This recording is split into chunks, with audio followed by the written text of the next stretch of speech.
குரு ஜோதிடம் நேர்களே, உங்கள் அன்பான சயின்டிபிக் வேதிக் அஸ்ட்ராலஜர் அஸ்ட்ராரஞ்சியின் கோடான கோடி வணக்கம். நல்லது நினைப்போம், நல்லதே நடக்கும். இந்த வீடியோல நம்ம பாக்குறது மீன ராசிக்காரர்களுக்கு தமிழ் புத்தாண்டு 2024 பலன்கள் எப்படி இருக்க போகிறதுங்கிறது பார்க்க போறோம். அதற்கு முன்னாடி நம்மளுடைய வீடியோஸ் சேனலை ஃபர்ஸ்ட் டைம் வரவங்களுக்கு கண்டிப்பாக சப்ஸ்கிரைப் பண்ணிக்கங்க, பெல் ஐக்கான் கிளிக் பண்ணுங்க, ஃப்ரெண்ட்ஸ் அண்ட் ரிலேட்டிவ்ஸ்க்கு ஷேர் பண்ணுங்க. இப்ப பாத்தீங்கன்னா மீனராசிக்காரர்களுக்கு 2024 தமிழ் புத்தாண்டு ஒரு நல்ல ஒரு மாற்றத்தை கொடுக்க போகிறதா இருக்குதா அப்படிங்கிறத பார்க்க போறோம். இப்ப பாத்தீங்கன்னா மீனராசி ராசிக்குள்ளேயே ராகுவும் 7ஆம் இடத்தில் கேதுவும் 12ஆம் இடத்தில் விரயசனியாக சனியும் நீடித்திருக்க போகிறார் இந்த 12 மாதங்கள். குரு பகவான் மட்டும் மே 1ஆம் தேதி, அதாவது தமிழ் புத்தாண்டு வந்து ஒரு 2 வாரங்களுக்கு அடுத்து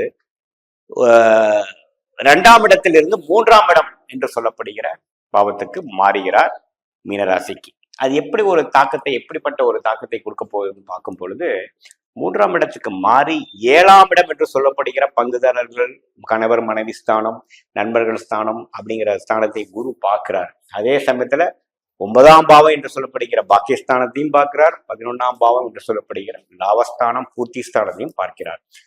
இத்தகைய ஒரு பயிற்சி நல்ல ஒரு பலனை கொடுக்கக்கூடியதாக கண்டிப்பாக உண்டு. என்றால் குரு பாத்தீங்கன்னா இருக்கிற இடத்தோட பார்க்கிற இடத்துக்கு தான் அதிக பலன் கொடுப்பார். குரு பார்த்தால் கோடி நன்மைன்னு சொல்லுவாங்க. எந்த இடத்த அவர் பார்க்கிறாரோ அந்த இடத்த கொஞ்சம் அதிகப்படுத்துவார், வலுப்படுத்துவார் என்பதுதான் உண்மை. அதான் ஜோதிடத்தோட அடிப்படை. அப்படி இருக்கும் பொழுது அந்த ஒளி கிரகமாகிய குரு 7ஆம் இடம் என்று சொல்லப்படுகிற கணவர் மனைவி ஸ்தானம், பங்குதாரர் ஸ்தானம், கஸ்டமர்ஸ், கிளையன்ட்ஸ், நண்பர்கள் என்று சொல்லப்படுகிற நம்ம அன்றாட வாழ்க்கையில யாரை சந்திக்கிறோமோ அந்த பாவத்தில் கேதுங்கிற ஒரு பாவகிரகம் இருந்து இதுவரைக்கும் கொஞ்சம் பிரச்சனைகளும் பிளவுகளும் கொடுத்துட்டு இருந்த ஒரு டைம் காலகட்டத்திலிருந்து குரு பார்த்ததுனால் ஒரு நல்ல நன்மை பயக்கக்கூடிய விஷயங்கள் உண்டு. அது முதல் பாயிண்ட் நீங்க தெரிஞ்சுக்கணும். அதாவது இதுவரைக்கும் நம்ம நண்பர்கள் விஷயத்திலேயோ ஒரு பார்ட்னர்ஷிப் விஷயத்திலேயோ குடும்பத்திலேயோ ஒரு நிம்மதி இல்லை, ஒரு கருத்து வேறுபாடு இருக்கு, எதிர்மறையான எண்ண ஓட்டங்கள் இருக்கிறது, ஒரு எதுவுமே சுமூகமா போய் ஒரு ஃப்ளரிஷ் ஆகிற மாதிரி இல்லைங்கிறவங்களுக்கு ஒரு நல்ல மாற்றத்தையும், அந்த எதிர்மறையான விஷயங்கள் குறைந்து ஒரு நல்ல தாக்கத்தையும் ஒரு நல்ல அசோசியேஷனும் நீடிச்சு அதை கொண்டு ஃபியூச்சர்ல நம்ம லாங் ஸ்டாண்டிங்கா போகக்கூடிய அமைப்பு கொடுக்குதுங்க. ஒரு புதிய தொடர்பு, நல்ல தொடர்பு வந்து அது நம்மளை ஜெயிக்க வைக்கக்கூடிய அமைப்பு உண்டு. அதே சமயத்துல நம்மளுடைய பாக்கியம், நம்மளுடைய பூர்வ புண்ணியம், அது மாதிரி நம்மளுடைய அப்பாஸ்தானம் என்று சொல்லப்படுகிற 9ஆம் வீடு இருக்கு இல்லைங்களா, அதுலயும் பார்த்து அப்பா தகப்பனார் விஷயத்தினாலும் அவங்க மூலமா வரக்கூடிய சொத்து விஷயத்திலையும் நல்ல ஒரு மாற்றத்தையும், இது வரைக்கும் தடைகள் இருந்ததுல ஒரு நல்ல மாற்றத்தை கொடுத்து தடைகளை நீங்கி கொடுக்கக்கூடிய அமைப்பு கண்டிப்பாக 9ஆம் பாவத்தை குரு பார்ப்பதனாலையும் வருதுங்க. அதே சமயத்துல 11ஆம் வீடு என்று சொல்லப்படுகிற லாபஸ்தானத்துல இதுவரைக்கும் நாம கடந்த ஒரு வருஷமாக ராசிக்குள்ளேயே ராகு இருந்து பல பிரச்சனைகள் மேற்கொண்டு பல மனக்கலவை, சஞ்சலங்கள், இக்கட்டான சூழ்நிலை இருந்து நம்ம சில முயற்சிகள் செய்ததுக்கு வேணுங்கிற பலனை கொடுக்கக்கூடிய ஒரு ரிசல்ட், அறுவடை செய்யக்கூடிய அமைப்பு கொடுக்கக்கூடிய ஒரு காலகட்டமாக இந்த தமிழ் புத்தாண்டு மீனராசிக்காரர்களுக்கு உண்டு. ஏன்னா இது வரைக்கும் பாத்தீங்கன்னா அது 10ஆம் வீடுங்கிற தொழில் ஸ்தானத்துல பார்த்து ஃபோக்கஸ் தான் பண்ணிட்டு இருந்தார். அது செய்யணும், இதை செய்யணும், பல விஷயங்களை வந்து நீங்க வந்து தொழிலுக்காவோ வேலைக்காவோ செஞ்சுட்டு இருந்ததுக்கு பண்ணிட்டு தான் இருந்தீங்களோட ரிசல்ட் நம்ம எதிர்பார்க்கல. ஆனா இப்ப பாத்தீங்கன்னா வேலையில இருக்கிறவங்களுக்கு நல்ல ரெகக்னிஷனும், நல்ல ஒரு ப்ரொமோஷனும், ஒரு இன்சென்டிவ் இன்க்ரிமெண்ட், ஒரு அக்னாலஜ்மெண்ட், ஒரு நல்ல மாற்றம் கிடைக்கக்கூடிய அமைப்பு கண்டிப்பாக உண்டு. அதே சமயத்தில் தொழில் இருக்கிறவங்களுக்கு நீங்க போட்ட முதலீடுக்கும் போட்ட முயற்சிக்கும் பாத்தீங்கன்னா ஹார்ட் ஒர்க், நல்ல ஒரு ரிசல்ட் கிடைக்கக்கூடிய, ஒரு பெனிஃபிட் படைக்கக்கூடிய, ஒரு அறுவடை செய்யக்கூடிய, லாபங்களை வெளியில எடுத்து சில பிரச்சனைகளை குறைச்சிக்கிட்டோம், கடனை குறைச்சிக்கிட்டோம், ஒரு லாபம் வந்தது அதனால சில பிரச்சனைகளை முடிச்சு விட்டோம் அப்படிங்கிற ஒரு அமைப்பு கண்டிப்பாக இது கொடுக்குதுங்க. அதுவும் இல்லாம விரயசனி போயிட்டு இருக்கு. நமக்கு விரயங்கள் தான் அதிகம்.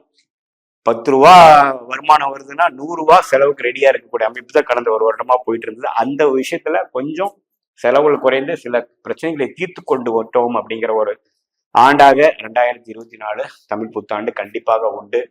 அதே சமயத்துல ராகு ராசிக்குள்ள இருக்கிறது பாத்தீங்கன்னா ஒண்ணுமே சில முயற்சிகளும் சில ஒரு எதிர்மறையான சில சஞ்சனங்களும் உள்ள ஒரு தருணமா தான் இருக்கும்.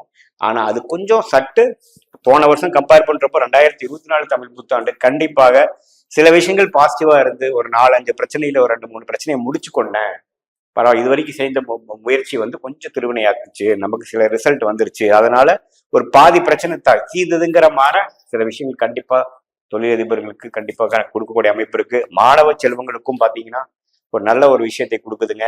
இது வரைக்கும் 3ஆம் இடம் என்று சொல்லப்படுகிற முயற்சி ஸ்தானத்து குரு வந்து இன்னும் கொஞ்சம் அதிக முயற்சி பண்றதாகவும், இன்னும் கொஞ்சம் லாங்கா படிக்கக்கூடிய அமைப்பும், கொஞ்சம் வளைஞ்சு உட்கார முடிய அமைப்பும், ஃபோக்கஸ் பண்ணக்கூடிய அமைப்பும் கொடுக்குதுங்க.